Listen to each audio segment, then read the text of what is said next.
Saudações alviverdes a todos. Estamos aqui de novo, agora para fazer o react da coletiva inesperada do Anderson Barros, depois da eliminação ontem na Copa do Brasil.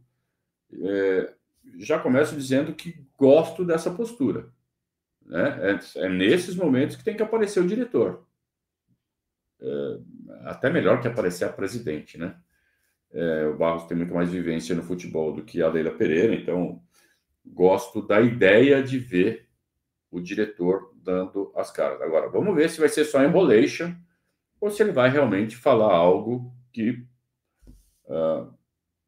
sirva para que a torcida se sinta menos abandonada, menos largada, menos, né?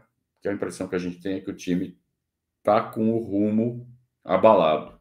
Então a gente precisa agora de uma mensagem da direção.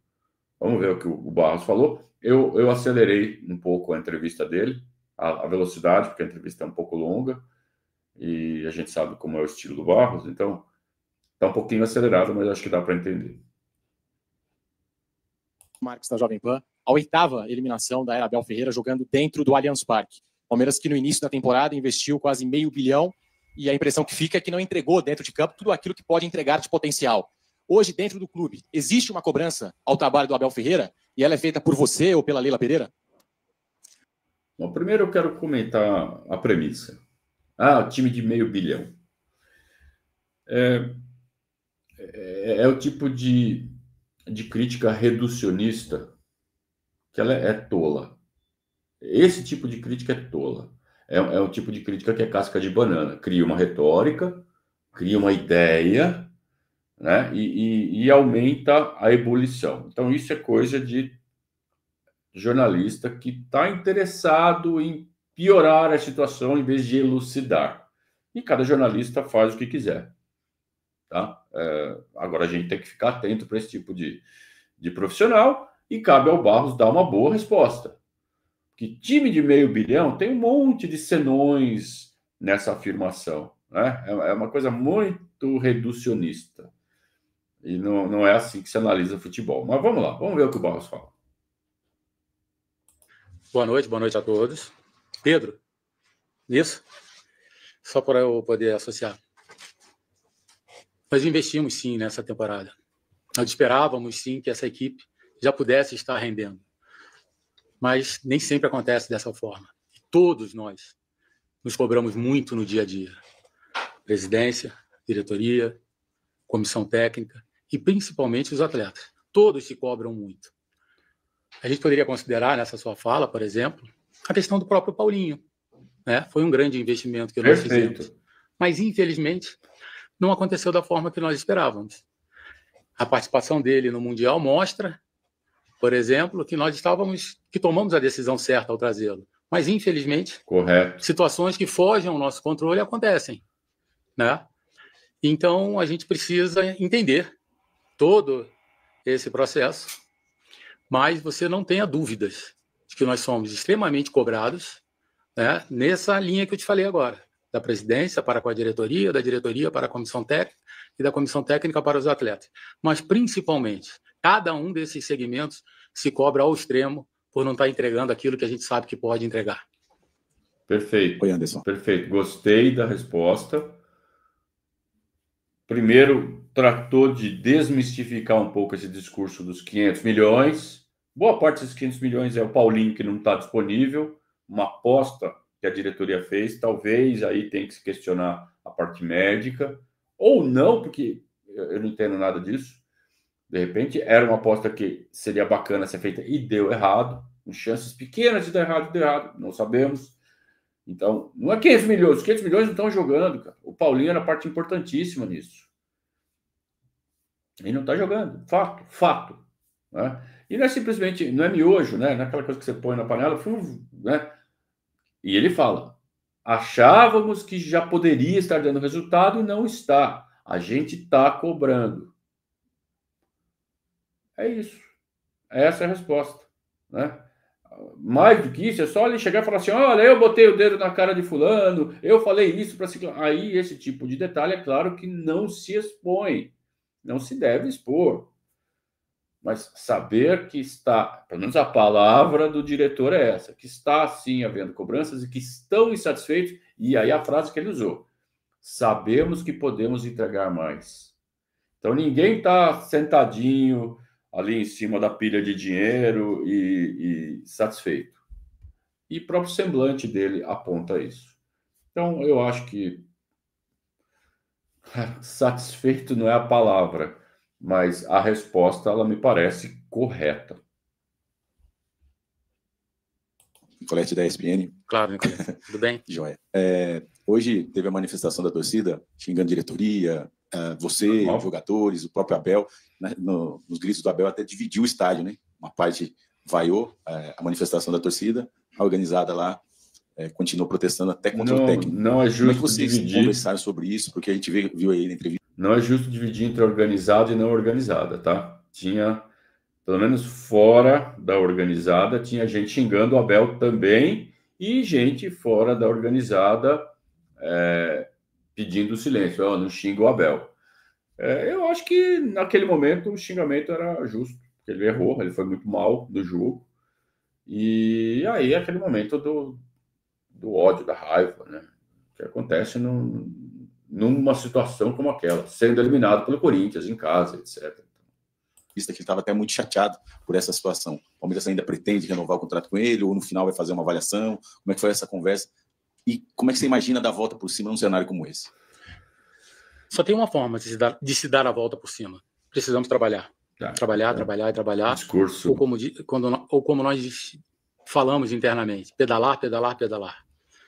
Da mesma forma que o Pedro colocou. Esse tipo de pergunta só admite essa resposta, né? Como é que você pretende resolver isso? Trabalhando, cara. Não tem outro tipo de resposta. É uma pergunta que não acrescenta muito. Agora, você vai fazer alguma coisa? Vai tomar uma atitude? Vai demitir o Abel? Não. Pode ser a nossa 8ª eliminação, né? Mas me corrijam se eu estiver errado, também são 12 títulos conquistados. Então, de alguma forma, nós sabemos qual é o caminho. O torcedor tem sim esse direito. Ele pode nos cobrar, ele deve nos cobrar. O torcedor palmeirense, ele é uma parte fundamental desse processo. Então, ele tem o direito de nos cobrar. Mas que ele saiba que nós somos aqueles que mais cobramos, né? Nós queremos o resultado. Na nossa própria roda final agora, nós dissemos, precisamos ganhar, precisamos voltar a vencer, precisamos voltar a jogar bem, e nós sabemos qual é o caminho. Só que, às vezes, essa situação ela não vem de uma forma tão imediata, né? Então, a gente precisa acreditar naquilo que nós estamos fazendo. O Abel, sim, é um treinador que nós... Não, acreditar no que nós estamos fazendo, não. Está fazendo de um jeito, não está dando resultado, então precisa mudar. Então, esse é um discurso que tanto o Anderson agora quanto o Abel sempre faz. Eu não vou mudar nada no que nós estamos fazendo. Se isso for só discurso, tudo bem. Mas esse discurso não satisfaz. A gente está vendo coisas erradas. Então, a gente quer ver mudança. Não precisa falar exatamente o quê. Mas tem que falar assim, estamos vendo coisas erradas e estamos trabalhando. Agora, com essa, não, a gente vai continuar fazendo o trabalho do mesmo jeito? Não, do mesmo jeito não está dando certo. Já deu certo uma vez, não está dando certo agora. Então, não é uma metodologia perfeita. Tem falhas. Então, que essas falhas sejam corrigidas. Pretendemos renovar, nós queremos renovar, queremos que o Abel esteja até 31 de dezembro de 2027. Quando a gente fala isso, é por um ciclo que se encerra, né? Quando termina o ciclo da senhora presidente. E se o Abel entender e quiser, e ele já disse para nós que tem essa vontade, o Abel vai continuar esse processo conosco. Barroso, aqui, Léo Lepre, da TV Globo. Eu vou até querer aprofundar um pouco nessa pergunta do Nicolete, mas aí até tirando o foco do Abel e passando no foco dos jogadores, que dentre os protestos da organizada, eles insultaram, né, do 1 ao 11, né, todos os jogadores que estiveram em campo, eles foram vaiados, inclusive aí jogadores com histórico de muitas conquistas, Gustavo Gomes, Piquerez, não foram poupados. Como vocês encararam esse momento, quando o protesto aconteceu? Qual foi a impressão, qual foi a conversa na diretoria, o que vocês avaliam, o que vocês acharam dessa atitude? Obrigado. Primeiro, é um derby, né? Tem um significado muito grande para o nosso torcedor, para todos nós. Ninguém quer perder. E quando você perde, o torcedor, ele é paixão pura. né? Como você bem disse, Correto. jogadores como Gustavo Gomes, que participaram dessa virada do Palmeiras, né? Pode ser um dos jogadores mais antigos, junto com o Rafael Veiga, ganhou tudo que poderia ganhar e quer continuar a ganhar, né? Então a gente precisa entender o torcedor, precisa respeitar o torcedor, saber que ele tem esse direito de cobrar. E nós, é trabalhar. Não tem outra forma de você reconquistar ou de você voltar àquilo que você fazia um tempo atrás. O Palmeiras sempre foi, nesses últimos anos, um clube que esteve competindo em todas as competições, chegando em todas as competições, brigando pelos títulos. O Palmeiras sabe qual é o caminho e ele precisa voltar o mais rápido possível. E quando voltar esses resultados, não tenho dúvida que o torcedor vai estar apoiando, como ele sempre fez. Hoje mesmo, durante a partida, ele nos apoiou, ele tentou incentivar a equipe brigou por esse resultado, mesmo com um jogador a menos. E a gente precisa entender e respeitar essa paixão do nosso torcedor. Achei muito boa a resposta. Estou gostando de ver as respostas do Barros. Não está expondo ninguém, está tendo uma visão macro ok de toda a situação. Não está... Até aquele vício de linguagem horroroso dele, o consciência, até agora não apareceu. Eu estou achando ele muito consciente de tudo que está acontecendo e está expondo tudo com muita clareza, com a cabeça bem fria, e vamos lembrar que foi logo depois do jogo, né? E está pulando todas as cascas de banana. Então, pergunta besta, né, do cara da Globo. A torcida xingou os jogadores um por um. O que vocês conversaram lá dentro? Não, nada, cara. Os caras estavam putos. Xingaram os jogadores. Normal, acontece. Isso todo mundo sabe que é uma coisa comum de acontecer e tem que saber lidar com isso. Então, uma pergunta boboca do repórter. Perdeu uma chance de fazer uma pergunta bem mais legal. Boa noite, Anderson. Aqui, Rodrigo Fragoso, TNT Esportes. Tudo bem, Rodrigo? Tudo bem. Anderson, queria que você explicasse para o torcedor, porque é algo que o torcedor muitas vezes nos questiona, sobre o método de avaliação de dia a dia que a diretoria tem em relação a jogadores e comissão técnica. De que maneira fazer o diagnóstico do que está faltando para a equipe recuperar, por exemplo, o mental forte que muitas vezes teve, que não apareceu, se a gente for olhar, desde o segundo semestre do ano passado, em diversas decisões. Copa do Brasil, caindo dentro do Allianz Parque, Copa Libertadores caindo dentro do Allianz Parque, podendo empatar na antepenúltima rodada do Campeonato Brasileiro para se manter líder e perdendo o jogo. No Campeonato Paulista desse ano, perdendo a partida de ida dentro do Allianz Parque e agora caindo fora novamente, perdendo essa partida no Allianz Parque. Como a diretoria consegue, em termos de método, diagnosticar e avaliar o que é preciso mudar para que a equipe volte a ter, por exemplo, essa mentalidade vencedora e também adquira uma performance com mais resultados? Excepcional pergunta, parabéns ao Fragoso. A pergunta instiga o entrevistado a ser mais específico. Agora, vai da habilidade do entrevistado continuar na defensiva e proteger seu grupo ou dispor um pouco mais. Mas a obrigação do repórter é essa. O cara deu uma resposta genérica, o repórter cutuca, tenta cavocar mais. Isso é jornalismo com J maiúsculo. Parabéns ao Fragoso. Vamos à resposta. Eu vou pegar a primeira pergunta, né, que foi feita. O Palmeiras investiu muito porque a diretoria nos deu essa condição. A presidência nos deu essa condição. A diretoria de gestão nos deu essa condição para que a gente investisse e contratasse, né? O Palmeiras, sim, tem uma política de contratação, se nós percebermos, né? Ela é muito clara para todos. Nós trouxemos atletas sempre mais jovens. Podemos citar, por exemplo, a nosso maior investimento, o próprio Vitor Roque, um menino, né?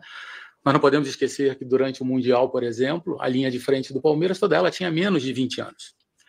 E da mesma forma, nós investimos em processos internos, através das mais diversas plataformas que possam subsidiar todos os nossos profissionais. A academia hoje é um exemplo e uma referência, né? A academia hoje ela oferece condições, acho que incomparáveis hoje. O que nós precisamos, e como você colocou muito bem, é entender cada um desses movimentos, cada um desses processos, saber aonde a gente está errando e se a gente também está errando no sentido de não estar executando, ou se realmente é um momento que a equipe está atravessando pela juventude da sua equipe, pela mudança de características de jogadores que chegaram, né, desde a janela do ano passado. Então, existe uma série de situações que nós precisamos entender. Mas, como eu disse agora há pouco, né, nós sabemos como fazer, nós não podemos ter desaprendido. O Abel não pode ter desaprendido. Os atletas não podem ter desaprendido. Nós não desaprendemos como fazer. Até porque nós mostramos há bem pouco tempo e não queremos viver disso. Né? Da mesma forma que quando você perde, você já precisa ver o próximo jogo. Né? Nós temos um brasileiro pela frente, onde nós estamos brigando nas primeiras posições. Nós temos uma Libertadores que temos condições de caminhar muito bem. Né? Nós sabemos como fazer. Então, a gente não pode acreditar ou entender que está tudo errado. Existe, sim, alguma falta de sintonia nesse processo e nós vamos encontrar. E vamos voltar a competir como a gente sempre fez. Acho que é um momento de transição que nós estamos passando. Né? Nós podemos perceber que a equipe ela foi muito modificada dentro desses últimos meses e precisamos encontrar esse novo caminho, porque a gente acredita muito que essa equipe ainda vai dar uma alegria muito grande ao torcedor. Bom, aqui não fica claro se ele simplesmente se esquivou da pergunta para não expor ou se ele tá perdido. Né? Não sabe o que está acontecendo. Aquela história do formigueiro, que você chuta o formigueiro, as formiguinhas ficam tudo espalhadas, não sabe para onde correr. E nesse momento o Palmeiras é como se fosse um formigueiro que tomou uma bicuda de um moleque, as formiguinhas estão tudo, né? Cada uma correndo para um lado. A torcida que está assim, mas parece que lá dentro também estão meio perdidos. Como é que vocês avaliam? Qual é a metodologia da avaliação para ver se está certo ou está errado? Amado mestre, folgo em saber que meteu um rolando lero, nosso glorioso Anderson Barros, e a impressão que fica é que não sabe exatamente o que está acontecendo. Então, e isso é preocupante, isso realmente é muito preocupante. Então, ao mesmo tempo que a gente valoriza essa capacidade dele de manter a calma, de enxergar os processos macro, ok, mas na hora de especificar o problema, ficou devendo, está devendo. Anderson, boa noite. Diego Iwata da Trivela. Tudo bem, Diego? Como é que você está? É retórica a pergunta. A gente tem escutado você falou disso também, o Abel falou também, sobre essas conquistas todas que essa administração teve, né, que você falou agora mesmo de 8 eliminações, mais 12 troféus. E sempre há esse balanço, toda vez que é questionado o trabalho presente da diretoria, da comissão, sempre a resposta volta um pouco atrás para falar do que aconteceu no passado, que é válido, que nunca vai ser apagado, que foi histórico, e beleza. Tudo isso foi conquistado dentro de uma filosofia, que deu certo nesse passado. Mas existe, por acaso, a impressão de vocês de que essa aposta em jogadores mais jovens, de repente, esse modelo que vocês vêm fazendo, que eu já conversei diversas vezes com pessoas sobre, sei como ele é construído, eu sei que ele é embasado, mas não existe, de repente, a percepção de que, olha, esse modelo era muito legal, na realidade, ali um pouquinho para trás, mas agora os outros times mudaram, os outros elencos se reforçaram, tem mais clubes com dinheiro, porque vocês batem muito nessa tecla, pô, mas nosso ataque tinha 20 anos no Mundial, mas vocês escolheram esse ataque, é uma escolha do Palmeiras. Então não existe, de repente, uma maneira de pensar na correção de rota, porque as críticas que vem muito assim, e nem necessariamente eu concordo, mas vem assim, poxa, os caras estão acomodados nas conquistas que eles tiveram ao longo dos anos. Então eles não conseguem enxergar, de repente, que um modelo que deu certo no passado pode não dar certo no presente e no futuro. Existe alguma ideia de ruptura com o modelo, de adoção de uma nova forma de trabalhar, ou é confiança no que deu certo e seguir? Obrigado. Eu entendo a pergunta do Diego. O Diego é palmeirense. Ele tá quase que como um torcedor. Ele está fazendo o papel de jornalista e de torcedor ao mesmo tempo. Tipo, ele está falando, vocês não estão vendo que está faltando gente experiente para jogar? Vocês usam o fato do Palmeiras ter tido um ataque muito jovem no Mundial como explicação, quando, na verdade, esse foi um dos problemas e isso foi uma própria escolha de vocês. Vocês não pensam em mudar isso, pelo amor de Deus? É quase que uma súplica. E eu não tenho como discordar do Diego, não. Tá faltando gente experiente no Palmeiras. Aí eu acho que vai cair em cima de um cara chamado Rafael Veiga. Porque quando o Palmeiras monta esse elenco, traz, entre outros caras, o Maurício. O Maurício era para ser um cara para crescer, tá, né? Se desenvolver, enquanto o Veiga, no esplendor de seus 30 anos, era referência técnica, de experiência e de história no Palmeiras, de conquistas no Palmeiras, o símbolo das conquistas, e o Veiga caiu assustadoramente, e o Maurício, da noite para o dia, virou o titular da camisa 10 do Palmeiras. Então, o que está acontecendo com o Rafael Veiga? Essa é uma das grandes perguntas que eu estou fazendo, que eu não consigo entender onde foi parar o futebol do Veiga. Mas vamos ver o que o Barros responde sobre essa metodologia de construção de elenco. Perfeito, Diego. Nós não vivemos do nosso passado, em hipótese alguma. Nós sabemos que nós precisamos continuar a vencer. Essa é uma exigência clara do torcedor palmeirense, é uma exigência clara da senhora presidente, é uma exigência clara de todos nós. Nós não vivemos do passado. A gente, às vezes, apenas coloca, né, porque quando nós somos questionados pelos não resultados também passados, que há um equilíbrio nessa situação. Tá? Mas o que nós queremos é poder vencer o mais rápido possível. Nós temos 2 competições e temos que buscá-las de qualquer forma. Essa é a nossa forma de entender o processo. Tá? Quando você fala das contratações, sim, essa é uma linha do Palmeiras que a gente entende, né, que ela é extremamente positiva. Tá?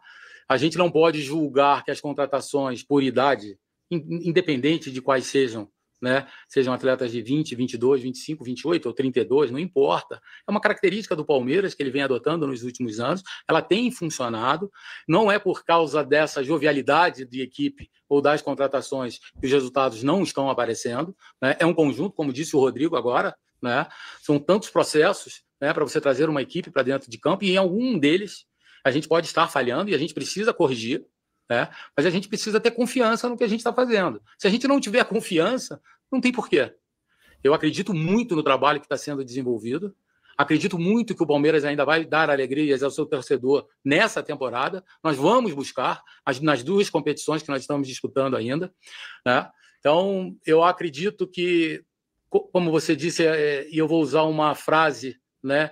Se você fizer sempre as mesmas coisas, você vai ter sempre os mesmos resultados, correto? Isso disse Albert Einstein uma vez. Então, a gente precisa entender, né, nesse momento, o que a gente precisa apenas corrigir dentro dessa rota. Mas nós temos que ter consciência. Fernando, me perdoe por estar falando essa palavra. Né? Nós precisamos ter clareza, né, de tudo aquilo que a gente está fazendo, reconhecer que nós, de alguma forma, né, nós estamos cometendo erros, né, corrigi-los. E eu acho que a gente tem capacidade suficiente para entendê-los e voltar a fazer o Palmeiras vencedor. Mais 2, Otávio. Eu acho que o Barros assistiu verdade, porque a gente encheu tanto o saco dele com essa história da consciência. E ele mesmo dá a resposta, né? Ele fala assim: bom, primeiro, não foi Einstein, que essa frase não é de Albert Einstein, né? Isso é meme de internet.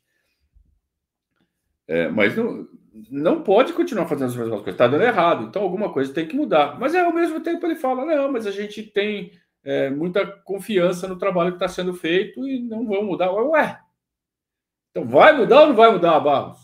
Então parece que está meio perdido. Os conceitos, ele fala 2 conceitos, os 2 conceitos têm sua razão de ser, só que eles são incompatíveis, você tem que escolher um dos caminhos, não pode ficar com um pé em cada canoa. Ou você vai manter exatamente o que você está fazendo, ou você vai rever. Eu não entendi a resposta do Barros, honestamente. Boa noite, Anderson. Guilherme Giuliani, da Web Rádio Verdão. Anderson, ontem a gente viu o protesto na porta do CT e hoje, após a derrota durante o jogo, o protesto da torcida dentro do próprio estádio, na arquibancada. Queria que você, como diretor de futebol, pudesse falar como o Palmeiras vê esse protesto da torcida em relação ao gramado, ao campo, ao estádio, a torcida, o time jogando. Como isso pode afetar os jogadores para os próximos jogos? A exemplo que domingo já tem um duelo contra o Ceará aqui no Allianz Parque às 4h. A torcida do Palmeiras, ela tem as suas particularidades. Ela é extremamente exigente, né? Ela aprendeu nesses últimos anos, né, a estar sempre disputando títulos. E ela quer que continue. Então, nós entendemos que é legítimo o direito dela de cobrar, de protestar. Eu acho que isso faz parte do processo do futebol, lógico, né, com seus limites, porque nós não podemos permitir, né, que se passe desses limites. Né? Nós já vivemos numa sociedade hoje, né, com uma série de problemas. Então, nós não podemos permitir, mas é um direito legítimo do torcedor dele cobrar, dele protestar, dele querer que a sua equipe vença, e principalmente quando a gente fala de um derby, né, a gente sabe o que isso significa para o nosso torcedor e para nós. Pessoal, tudo bem? Ricardo Magatti, do Estadão. Pergunta que Foi não. citado aqui o investimento alto, mais de $500 milhão em reforços neste ano, mas o clube ainda... Pergunta anterior ali que não nem precisa de comentário, a resposta genérica satisfaz. Assunto bobo. Vamos em frente. Já está falando de 500 milhões de novo. Eu não trouxe o substituto para o Rios e a janela tem alguns dias ainda para fechar. A diretoria vai trazer esse jogador e qual é o perfil buscado? Eu posso aproveitar a tua pergunta, Ricardo, e falar de um detalhe que às vezes me incomoda um pouco quando as pessoas dizem o Palmeiras investiu quase 500 milhões. Quem dera que esses 500 milhões, o nosso questionamento deveria ser que ele tivesse feito dentro do mercado nacional, né? Então, eu acho que se o Palmeiras consegue fazer um investimento, mesmo que dividido em 4 anos, por exemplo, é importantíssimo para o futebol como um todo. Às vezes, essa questão, o Palmeiras investiu, ele não pode ser, ou ele não pode ter uma entonação de crítica. É positivo para todos nós, para que a gente faça o futebol acontecer. Quando o Palmeiras investe, o que ele investiu, por exemplo, no Paulinho, é importante para a cadeia como um todo no futebol, principalmente nacional. Assim acontece na Premier League. Se você vê todas as movimentações iniciais, elas são feitas pelos principais clubes e mexe com a cadeia como um todo. Eu acho que é importante, a gente não tem que estar preocupado porque um clube investiu tanto ou investiu menos. Importante que se invista para que o futebol ele tenha um crescimento. O Palmeiras, quando fala que ele investiu quase 500 milhões, ele trouxe jogadores como o Vitor Roque, ele trouxe jogadores como o Paulinho, como o Facundo Torres, trouxe o Emiliano Martinez. Ele trouxe uma série de jogadores que contribuem para todos nós, para que o futebol seja competitivo. O questionamento que a gente tem que fazer, e que muitos fizeram aqui, é que nós não estamos conseguindo o rendimento compatível com tudo isso que a gente tem feito. E como disse o Rodrigo agora muito bem, nós precisamos encontrar aonde está esse erro. E aí que eu volto a tudo aquilo que a gente tem feito. A gente sabe o caminho, a gente tem que encontrar e vai encontrar esse caminho. Voltando à questão do Richard Rios, né? Nós trouxemos o Richard Rios quando ele estava no...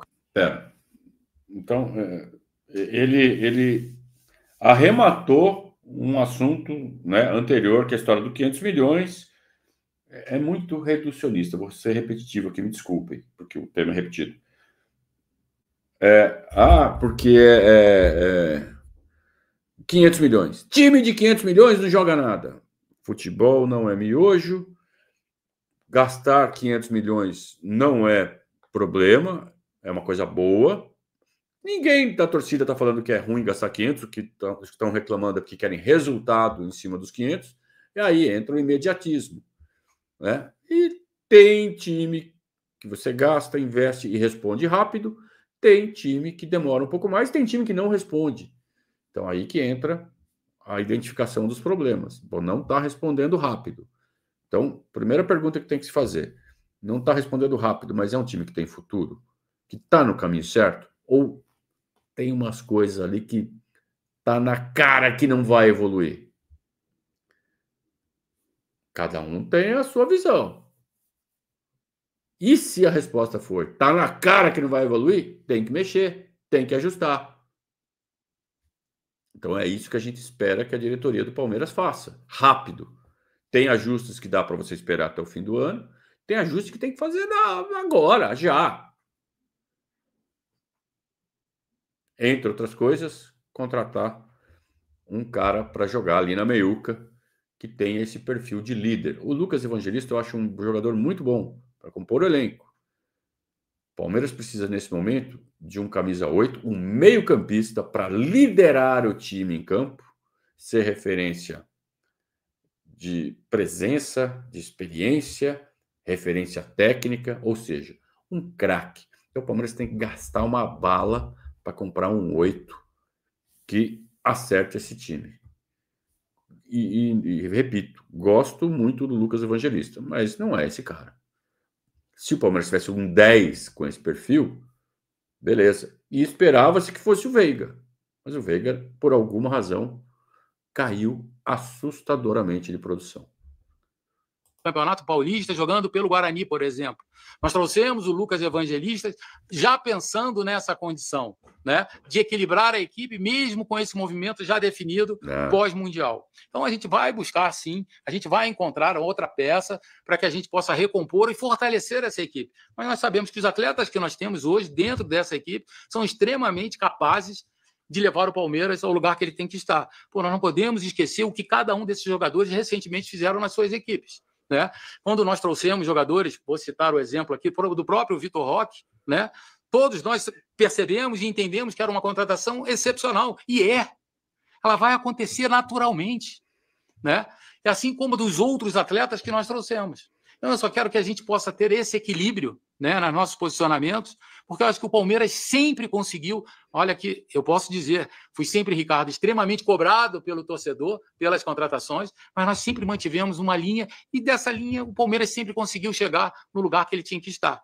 Nesse momento, volto a aproveitar as palavras que foram ditas aqui. Nós entendemos, nós não estamos conseguindo, de repente, entender aonde está um movimento para poder reequilibrar e fazer voltar essa equipe ser extremamente competitiva, como ela sempre foi. Vou citar o exemplo. O Gustavo Gomes, o Piquerez, são atletas extremamente capazes, né? São atletas extremamente competitivos. Não deixaram de ser. É apenas uma sintonia que falta, e a gente vai encontrar essa engrenagem novamente, voltar ao Palmeiras a ser vencedor. Muito obrigado, Anderson. Obrigado a todos. Acabou a coletiva do Barros. Acho que dentro da função dele foi uma boa coletiva. A única coisa preocupante é que ele aparenta ainda não ter entendido o que está acontecendo. Para nós que estamos aqui fora, é normal a gente não entender, porque a gente não sabe de tudo que acontece lá dentro. Ele, lá dentro, ele tem que saber. A dúvida que fica é, será que ele sabe exatamente o que é, só que não fala para não expor, ou ele está perdido? E eu vou aqui deixar uma impressão, porque isso é um react. Eu vou falar em cima do que eu estou vendo, dos sinais, né, da postura dele, das expressões dele, do gestual dele. Parece que ele está perdido. Parece que ele está perdido.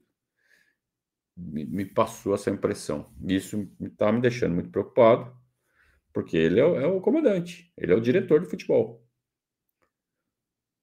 Então, é essa a mensagem final. Estamos num barco que está com seríssimas dificuldades de navegação.